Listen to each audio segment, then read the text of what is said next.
வணக்கம், நான் வெங்கடேஸ்வரன். இன்னைக்கு நம்ம டேலைட் சேவிங் டைம் பற்றி பேச போகிறோம். இது என்ன டேலைட் சேவிங் டைம் அப்படின்னு கேட்டிங்கன்னா, நம்மளுக்கு கிடைக்கிற நேச்சுரல் சன்லைட்டை எஃபெக்டிவாக யூஸ் பண்ணுன்றதுக்காக கொண்டு வரப்பட்ட ஐடியா தான் இந்த டேலைட் சேவிங் டைம்.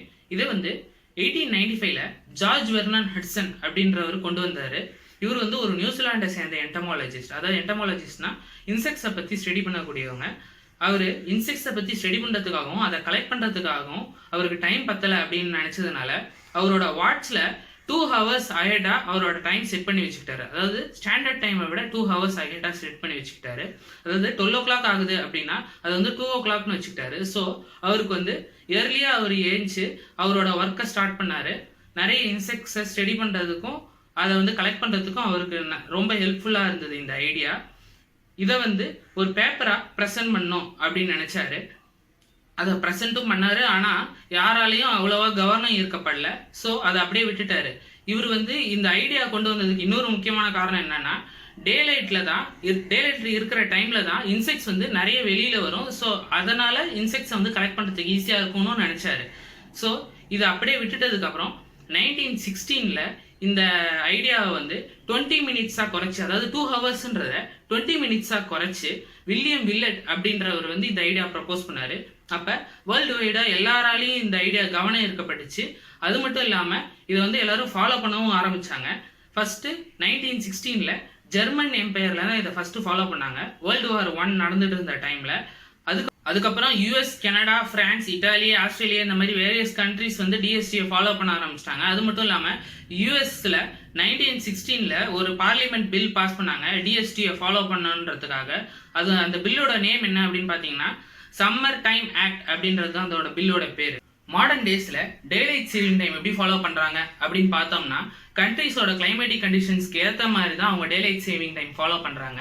அதாவது ஸ்ப்ரிங் ஃபார்வர்ட், ஃபால் பேக் அப்படின்ட்டு ஒரு சேவிங்ஸ் இருக்குது. அதாவது ஸ்ப்ரிங் ஃபார்வர்ட் அப்படின்னா, சம்மர் சீசனில் கிளாக்ஸை 1 hour அஹெடாக செட் பண்ணி வச்சுக்கணும்.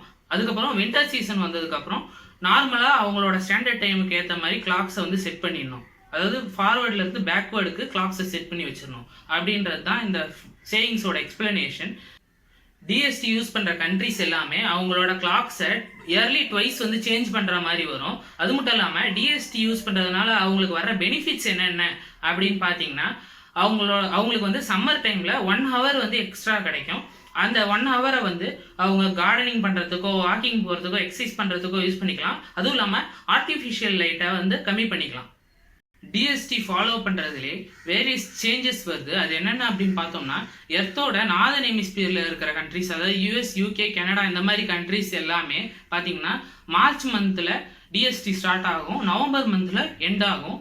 அதுவே சதர்ன் ஹெமிஸ்பியரில் இருக்கிற ஆஸ்திரேலியா மாதிரி கண்ட்ரிஸ்லாம் பார்த்தோம்னா அதுக்கு டிஎஸ்டி நவம்பர் மந்தில் ஸ்டார்ட் ஆகும், மார்ச் மந்தில் எண்ட் ஆகும். இது ஏன் அப்படின்னு பார்த்தீங்கன்னா, எர்த்து டில்ட் ஆகிற ஆக்சிஸ்னால தான் இந்த மாதிரி ஒரு சேஞ்சஸ் வருது. இதுதான் ஒரு முக்கியமான காரணம். அது மட்டும் இல்லாமல் 60% ஆஃப் தி கண்ட்ரிஸ் வேர்ல்டு வைடில் டிஎஸ்டியை ஃபாலோ பண்ணதே கிடையாது. டிஎஸ்டியை வேறு என்னென்ன நேம்ஸ் வச்சு கூப்பிடுவாங்க அப்படின்னு பார்த்தீங்கன்னா, summer time, Berlin time, Hitler time அப்படின்ட்டு வேரியஸ் நேம்ஸ் வேரியஸ் கண்ட்ரீஸில் வச்சு கூப்பிடுவாங்க. அது மட்டும் இல்லாமல் இந்த டிஎஸ்டியை 1 hour தான் அஹெடாக வச்சு ஃபாலோ பண்ணணும்னு இல்லை, 30 minutes 40 minutes அஹெடாகவும் வச்சு ஃபாலோ பண்ணலாம் அப்படின்ட்டு வேரியஸ் கண்ட்ரிஸ் 30 minutes 40 minutes அஹெடாகவும் வச்சு ஃபாலோ பண்ணிட்டு இருக்காங்க. இந்த டிஎஸ்டி ஃபாலோ பண்ணுற கண்ட்ரிஸ்க்கு என்னென்ன பெனிஃபிட்ஸ் இருக்குது அப்படின்னு பார்த்தோம்னா, லாங்கர் ஈவினிங் டைம்ஸ் இருக்கும். ஏன்னா டேலைட் சேவிங் டைம் அதிகமாக இருக்கிறதுனால லாங்கர் ஈவினிங் டைம் இருக்கும். ஸோ அந்த டைமில் அவங்க கார்டனிங் பண்ணுறது, வாக்கிங், ஜாகிங், அதுவும் இல்லாமல் எக்ஸசைஸ் பண்ணுறதுக்கு நிறைய டைம் இருக்கும். அதுக்கப்புறம் டூரிஸ்ட்க்கு இது நிறைய டைம் இருக்குது அப்படின்னு சொல்கிறாங்க. டிஎஸ்டி இருக்கிறதுனால டூரிஸ்ட்க்கு இடத்துக்கு சுற்றி பார்க்கறதுக்கு நிறைய டைம் இருக்கும் அப்படின்னு சொல்கிறாங்க. ஆர்டிஃபிஷியல் லைட்டிங் கம்மியாகுது அப்படின்னு சொல்கிறாங்க. அப்புறம் ராபரிஸ் கம்மியாகுது டிஎஸ்டி ஃபாலோ பண்ணுற டைமில்.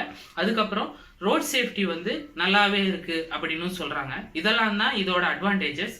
இதோட லிமிடேஷன்ஸ் என்னென்ன அப்படின்னு பார்த்தோம்னா, டிஎஸ்டி ஃபாலோ பண்ணுற டைமில் ஆஃபீஸ் 1 hour அஹெடாக ஸ்டார்ட் பண்ணிடுறதுனால அங்கே யூஸ் பண்ணுற ஃபேன்ஸ், லைட்ஸ் அண்டு கம்ப்யூட்டர்ஸ் இதெல்லாம் நிறைய பவர் கன்சம்ஷன் பண்ணுறதுனால அந்த கன்சம்ஷன் ரொம்ப அதிகமாக இருக்குது அப்படின்னு சொல்கிறாங்க. நம்ம அந்த காலத்தில் ஆர்டிஃபிஷியல் லைட் யூஸ் பண்ணாமல் நேச்சுரல் லைட்டில் வந்து பவர் யூஸ் பண்ணாலும் இப்போ வந்து கம்ப்யூட்டர்ஸ் வந்துட்டதுனால அந்த ஒர்க்குக்கு வந்து நிறைய பவர் தேவைப்படுது. ஸோ அதனால பவர் கன்சப்ஷன் அதிகமாகுது அப்படின்னு சொல்கிறாங்க.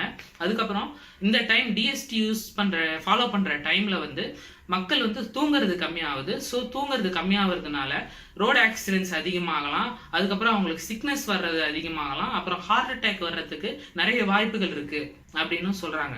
இதெல்லாம் தான் டிஎஸ்டியை பற்றி நான் உங்களுக்கு சொல்ல வந்த விஷயங்கள் எல்லாமே. இதை விட இன்னும் இன்ஃபர்மேஷன் உங்களுக்கு நிறைய வேணும் அப்படின்னு நீங்கள் நினச்சிங்கன்னா dateandtime.com டிஎஸ்டி அப்படின்ட்டு சர்ச் பண்ணி பார்த்தீங்கன்னா உங்களுக்கு டிஎஸ்டி பற்றின ஃபுல் டீட்டெயில்ஸ் எல்லாமே வந்துடும். இந்த வீடியோ வந்து உங்களுக்கு ரொம்ப இன்ஃபர்மேட்டிவாக இருந்தது அப்படின்னு நீங்கள் நினச்சிங்கன்னா இந்த வீடியோவை லைக் பண்ணுங்கள், ஷேர் பண்ணுங்கள், கமெண்ட் பண்ணுங்கள். பரிதிச்சோலை சேனலுக்கு சப்ஸ்கிரைப் பண்ணுங்கள். தேங்க்யூ.